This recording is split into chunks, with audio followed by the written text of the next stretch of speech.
মল কৰ্তৃপক্ষই কাষ্টমাৰসকললৈ ভলান্টিয়াৰ্ছ প্ৰেৰণ কৰিছিল আৰু তেওঁলোকক সুধিছিল যে তেওঁলোকৰ হাতত সময় আছিল নেকি তেওঁলোকৰ মূল্যৱান ফিডবেক দিবলৈ। অনুমান কৰক মাত্ৰ 29% লোকেহে মতামত দিবলৈ সাজু আছিল। তাৰ পিছত মল কোম্পানীয়ে ইয়াৰ প্ৰশ্নটো সলনি কৰিলে। কাষ্টমাৰসকলক তেওঁলোকৰ সময় আছে নেকি সোধাৰ সলনি তেওঁলোকে কাষ্টমাৰক এটা বেলেগ প্ৰশ্ন সুধিবলৈ আৰম্ভ কৰিলে। ভলান্টিয়াৰ্ছসকলে গ্ৰাহকক সুধিছিল যে তেওঁলোকে আন লোকক সহায় কৰিবলৈ ভাল পায় নেকি, আৰু বেছিভাগ লোকে হয় বুলি কৈছিল কিয়নো সকলোৱে নিজকে হেল্পফুল পাৰ্চন বুলি ভাবে। আৰু তাৰ পিছত তেওঁলোকক সোধা হৈছিল তেওঁলোকে ভলান্টিয়াৰজনক তেওঁলোকৰ মূল্যৱান ফিডবেক দি সহায় কৰিব বিচাৰে নেকি, আৰু ফলাফলটো আচৰিত আছিল। 77% লোকে আনন্দৰে তেওঁলোকৰ ফিডবেক দিছিল। এতিয়া এই সৰল প্ৰশ্নটোৱে কিয় মানুহৰ আচৰণ ইমান ডাঙৰকৈ সলনি কৰিলে? আন এটা কাহিনী শুনোৱা হওক। জোচেফ এলিজন, যি এটা বৈদ্যুতিক মটৰ কোম্পানীত সেলছমেন হিচাপে কাম কৰি আছিল, তেওঁ এটা নতুন প্ৰত্যাহ্বান পাইছিল। তেওঁৰ নতুন এৰিয়াত এজন ব্যক্তি আছিল যাক কোম্পানীটোৱে যোৱা 10 বছৰ ধৰি মটৰ বিক্ৰী কৰিবলৈ চেষ্টা কৰি আছিল। তেওঁলোকে বিভিন্ন পদ্ধতিৰে চেষ্টা কৰিছিল কিন্তু একোৱে কামত অহা নাছিল। এলিছনে আৰু 3 বছৰ চেষ্টা কৰি অৱশেষত 13 বছৰৰ পিছত মানুহজনে তেওঁৰ কোম্পানীৰ পৰা কিছুমান মটৰ ক্ৰয় কৰিছিল। এলিছন আশাবাদী আছিল যে ভৱিষ্যতেও আৰু অৰ্ডাৰ আহিব। সেয়েহে 3 সপ্তাহৰ পিছত এলিছনে গ্ৰাহকজনক ফোন কৰিছিল, কিন্তু গ্ৰাহকজন অসন্তুষ্ট আছিল আৰু অধিক অৰ্ডাৰ দিবলৈ সাজু নাছিল। আৰু ইয়াৰ কাৰণ সোধাত কাষ্টমাৰজনে কৈছিল যে মটৰবোৰ অত্যাধিক গৰম হৈ আছে, সেইবোৰত হাত ৰাখিব নোৱাৰি। এতিয়া যিকোনো ব্যক্তিয়ে গ্ৰাহকজনৰ সৈতে তৰ্ক কৰিলেহেঁতেন, কিন্তু এলিছনে জানিছিল যে গ্ৰাহকজনৰ সৈতে তৰ্ক কৰিলে ইয়াৰ পৰা অধিক অৰ্ডাৰ পাব নোৱাৰি।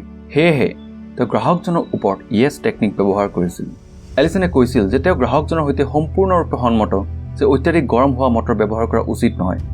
গ্ৰাহকজনে হয় বুলি কৈছিল। তাৰ পিছত তেওঁ গ্ৰাহকজনক কৈছিল বজাৰৰ মানদণ্ড অনুসৰি নথকা মটৰ কাৰো থাকিব নালাগে। গ্ৰাহকজনে ক'লে হয় একেবাৰে।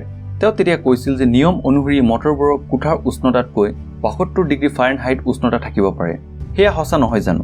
গ্ৰাহকজনে হয় বুলি কৈছিল, কিন্তু আপোনালোকৰ মটৰ অত্যাধিক গৰম হৈছে। তাৰ পিছত এলিছনে লাহেকৈ গ্ৰাহকজনক সুধিলে আপোনাৰ মিলত কোঠাৰ তাপমাত্ৰা কিমান? গ্ৰাহকজনে 75 ডিগ্ৰী বুলি ক'লে। এলিছনে ক'লে যদি কোঠাৰ তাপমাত্ৰা 75 ডিগ্ৰী হয় আৰু আপুনি ইয়াত 72 ডিগ্ৰী যোগ কৰে, ইয়াক 147 ডিগ্ৰী কৰে, সেই তাপমাত্ৰাই আপোনাৰ হাত জ্বলাই নিদিব নেকি? গ্ৰাহকজনে হয় বুলি কৈছিল।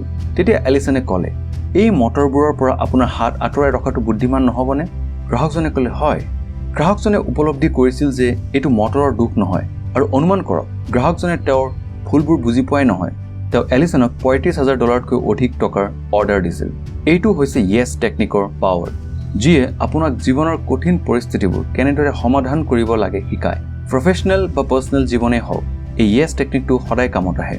এই টেকনিকটোক চক্ৰেটছ টেকনিক বুলিও কোৱা হয়, যিয়ে কয় যে আন এজন ব্যক্তিৰ সৈতে তৰ্ক কৰাৰ সলনি আপুনি আনজন ব্যক্তিক আপোনাৰ সৈতে সন্মত কৰিবলৈ চেষ্টা কৰা উচিত। তেওঁক প্ৰশ্ন সুধি যাৰ উত্তৰ য়েছ হয়। আপোনাৰ সফলতা আপোনাৰ ধাৰণাটো প্ৰস্তাৱ কৰাৰ আগতে আপুনি সংগ্ৰহ কৰা য়েছৰ সংখ্যাৰ ওপৰত নিৰ্ভৰ কৰে।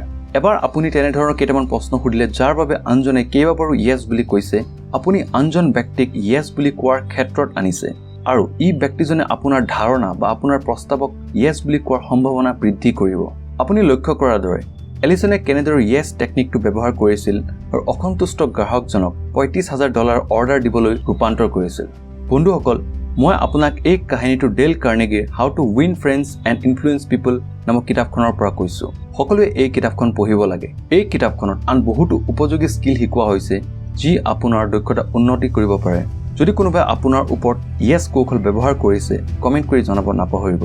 চ' বন্ধুসকল, আজি ভিডিঅ'টো ইয়াতে সামৰণি মাৰিছোঁ, আৰু ইয়াৰ দৰে অধিক নলেজেবল ভিডিঅ' চাই থাকিবৰ বাবে চেনেলটো ছাবস্ক্ৰাইব কৰক। চ' পুনৰ লগ পোৱাৰ প্ৰতিশ্ৰুতিৰে সকলোকে নমস্কাৰ।